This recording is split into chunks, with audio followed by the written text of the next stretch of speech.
Episode 14। तो episode 14 के starting में हम देखते हैं कि हमारी जो लूफी है वो कहती हैं, एम्परर आपको ये नहीं देखना चाहिए कि आपके यहाँ के जो लोग हैं वो कैसे रहते हैं। और फिर एम्परर को भी लेकर चली जाती है, तो वहाँ जाके वो कूदने लगती है। तो एम्परर जब देखते हैं उसे तो वो ऐसे सोच रहे होते हैं, इसे तो अभी पैर में मोच आई थी। तो हमारी फिफी कहती है, वो तो अभी ठीक हो गई ना।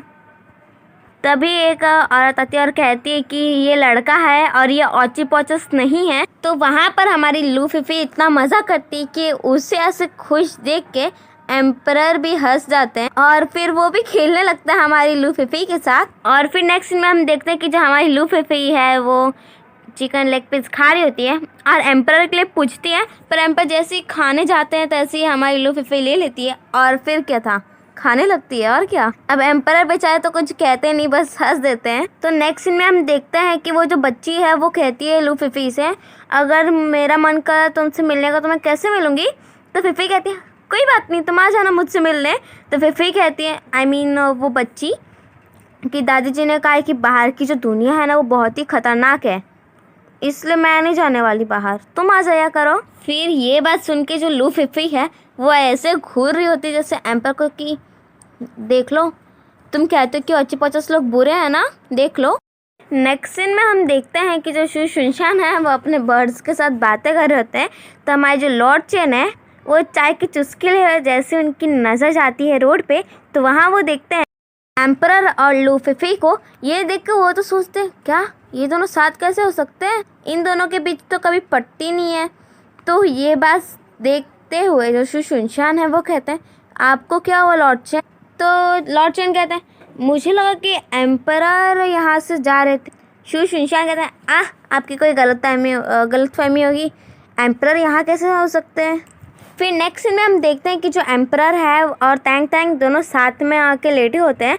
तो एम्परर कहते हैं, वैसे तुम और यारान कब से इतना क्लोज हो गए कि इतने सारे प्लान बनाने लगे। तो ये तैंग कहता है, हाँ फाइनली आपको पता चल ही गया। फिर तैंग कहता है कि वैसे जब आप लूफी के साथ होते हो तो आपको कैसा फील होता है। तो फिर वो याद करता है कि मतलब उसे जब शौक लगा था, तो कहता है मुझे शौक लगता है ऐसा। ये बात सुन के तैंग इतना हंसने लगता है। तो एम्परर कहता है, क्या हुआ।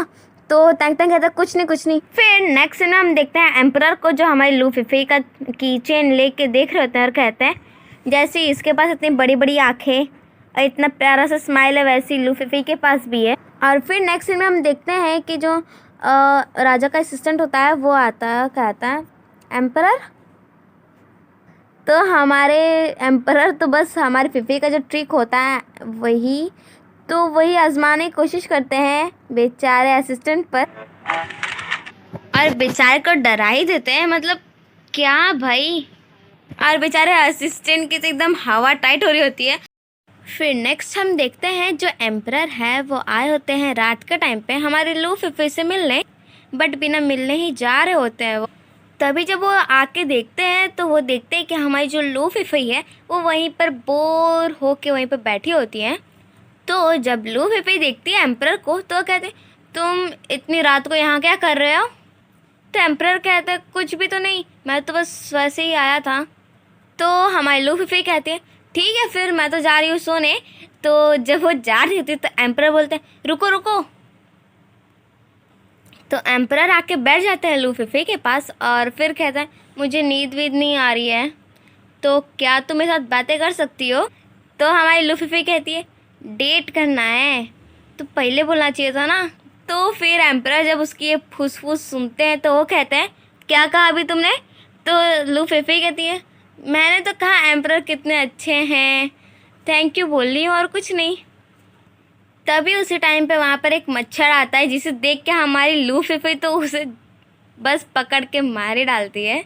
तो फिर बाद में जब वो देखती है कि जो एम्परर के पास में ही एक मच्छर घूम रहा है तो एम्परर को मार देती है, मतलब मच्छर को मारने के चक्कर में एम्परर को ही मार देती है। तो हमारी लूफी कहती है, वो तो बस मच्छर था तो मैंने मारा और कुछ भी नहीं। ऐसे ही बैठे बैठे उन लोगों को बहुत ही ज़्यादा टाइम बीत जाता है, 10-15 मिनट। तो लूफी कहती है, हम लोग तो बस यहाँ पर रात में बैठ के अपना खून मच्छरों को पिला रहे हैं और कुछ भी नहीं। तो उसकी बात सुन के एम्परर फुसफुसाते हैं, मुझे कहना क्या चाहिए। और फिर हमारी हमारी लू फीफी, तो वो कहती है तुम्हें पता नहीं कि तुम्हें क्या बोलना है, मतलब तब से तुम यहाँ बैठ के क्या कर क्या रहे थे। तो फिर वो कहती है अच्छा ठीक है चलो मैं तुम्हें सिखाती हूँ कि क्या बोलना है, ओके। और फिर बोलते हैं मेरे बाद में तुम रिपीट करना, ठीक है। तो एम्परर भी उसके बाद में हाँ कहते हैं। और फिर लू फीफी कहती, तो फिर हमारी लू फीफी कहते हैं कि फीफी, मतलब ऐसे बोलने के लिए कि फीफी जब से मैं तुम्हें देखा है तब से। तो एम्परर बस बोलते हैं फीफी जब से मैंने तुम्हें ऐसे ही बोल बोल के रुक जाते हैं। तो हमारी लू फीफी कहती है जल्दी बोलो। तो यही बात एम्परर भी रिपीट करते हैं जल्दी बोलो। तो फीफी कहती वो बोलने की ज़रूरत नहीं है। तो एम्परर भी कहते वो बोलने की ज़रूरत नहीं है। तो ये फिर हमारी जो लू फीफी है वो जो भी बोल रही होती है ना, एम्परर तो बिल्कुल उसका उल्टा ही बोल रहे होते हैं। उसके बाद जब एम्परर कोई बात नहीं बोल पाते तो हमारी लू फीफी जाके अंदर से दरवाज़ा बंद कर लेती है। और फिर जब थोड़े टाइम बाद कोई भी रिस्पांस नहीं आता बाहर से, तो हमारी लू फीफी फाइनली गेट खोलती है और देखती है कि वहाँ पर तो एम्परर है ही नहीं। तो फिर जो लू फीफी है वो एम्परर के साथ कल जो उसने मस्ती की थी वो सारी मेमोरी याद कर रही होती और फिर कहती है कि तुम किसके बारे में सोच रही हो। हाँ, बाद में फिर वो अपना फेशियल मास्क लगाती। फिर नेक्स्ट सीन में हम देखते हैं कि जो लू फीफी है वो आती है एम्परर के महल में और फिर कहती है ड्रैगन एग। तो वहाँ पर दो लोग जो और काम कर रही होती हैं वो दोनों फीफी को घूरने लगती हैं और उसके बाद होश में आते हुए कहती हैं एम्परर मुझे आपने मुझे बुलाया। तो एम्परर कहते हैं इसे छोड़ दो अकेले, ये यहाँ पर अकेले सफाई करेगी। और उसके बाद हमारी लू फीफी साफ़ सफाई करने लगती है, बट वो साफ़ सफाई तो कम कर रही होती है बल्कि अपना हाथ बस यहाँ वहाँ घुमा रही होती है, साफ़ सफाई नहीं करती है। उसके बाद जो एम्परर है वो छुप छुप के देखने लगते फीफी को। तो फीफी सोचती है अब क्या हुआ, कहीं ये मेरा गला वाला काट के मतलब मेरे को लटका तो नहीं देंगे। उसके बाद हमारी लू फीफी साफ़ सफाई करते करते एम्परर के मुंह पे आ जाती है और फिर उनके मुंह को साफ़ करने लगती है। तो ये देख के एम्परर कहते हैं क्या तुम्हें पता है कि साफ़ सफाई कैसे करते हैं। तो फीफी कहती है नहीं मुझे तो नहीं पता। तो एम्परर कहते हैं ठीक है आओ मैं तुम्हें सिखा देता हूँ। उसके बाद जो एम्परर है वो साफ़ सफाई करने लगता है, बट हमारी जो लू फीफी है उसका ध्यान तो होता है जो एम्परर बुक पढ़े होते हैं उसमें, और वहाँ पर आराम से रखे हुए ग्रेप्स को खा रही होती है। उसके बाद एम्परर कहते हैं लो मैंने तुम्हारा सारा काम कर दिया। फिर लू फीफी कहते हैं ठीक है फिर मैं चलती हूँ। उसके बाद हमारी लू फीफी कहते हैं क्या हुआ और भी कोई काम है क्या। तो एम्परर कहता है हाँ तुम इंक बनाओ मुझे कुछ लिखना है नोटिस। तो फिर नेक्स्ट सीन में हम देखते हैं जो लू फीफी है वो इंक बना रही होती है और जो एम्परर है वो कुछ लिख रहे होते हैं और हमारी फीफी इंक बनाते बनाते वहीं पर सो जाती है। तो इसी के साथ हमारा एपिसोड 14 यहीं पर हो जाता है ख़त्म। Thank you, bye bye.